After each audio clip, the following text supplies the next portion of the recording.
কথায় কথা আসে তাই একটা জিনিস বলে দেই, আমরা তো এখন সভ্যকে আধুনিককে, যার ঘরের মধ্যে বাথরুম বেশি সে তত আধুনিক, ঠিক না?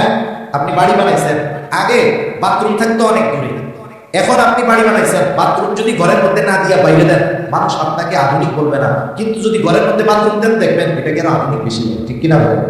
আধুনিকতা কি হয়েছে? বাইরের বাথরুম ঘরে ঢুকছে, বাইরের পায়খানা কই ঢুকছে? ঘরের মধ্যে ঢুকছে।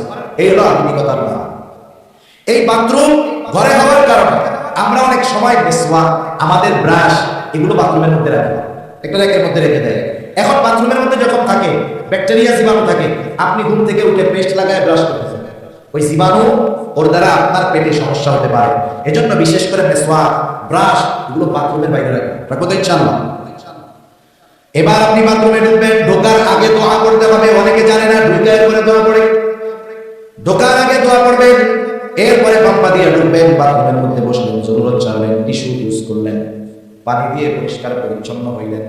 এরপরে ওযু যদি ভেতরে করার ব্যবস্থা থাকে ওযু করলেন, যদি বাহির হওয়ার দরকার হয় ডান পা দিয়ে বাহির হলেন, বাহির হওয়ার পরে দোয়া করলেন। আমি শুধু উল্লেখযোগ্য সুন্নাতগুলো বললাম।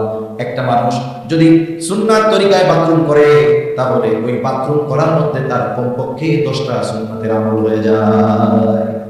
অথচ এই কাজগুলো আমরা দৈনন্দিন করি। আবার দেখেন, প্রত্যেক বেলা খানা খাই, খানা খাওয়ার সময় দস্তরখানটা বিছান, খানার সময় ডান দিক দিয়ে খানা শুরু করেন, খানার শুরুতে বিসমিল্লাহ বলেন, খানার দোষ ত্রুটি না ধরেন, খানাটা পড়ে গেলে উঠায় খান, প্লেটটাকে ভালো মতো চেটে খান।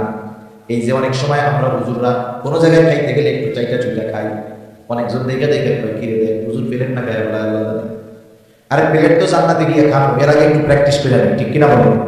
এই যে দেখেন বিজ্ঞান কি বলে, আমি আপনি যখন খাবার পরে আঙ্গুলগুলো চেটে খাই, আঙ্গুলের উপরে ধারালো ধারালো দাগ আছে না নাই? মানুষ মারা যাওয়ার সাথে সাথে এই রেখাগুলো চলে যায়।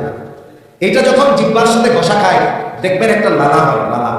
এই লালাটা কত উপকারী! এই লালাটা আমি আপনি খেয়ে ফেলি যখন, এটা আমার আপনার খাবার হজমের জন্য কাজ করে। সুবহানাল্লাহ।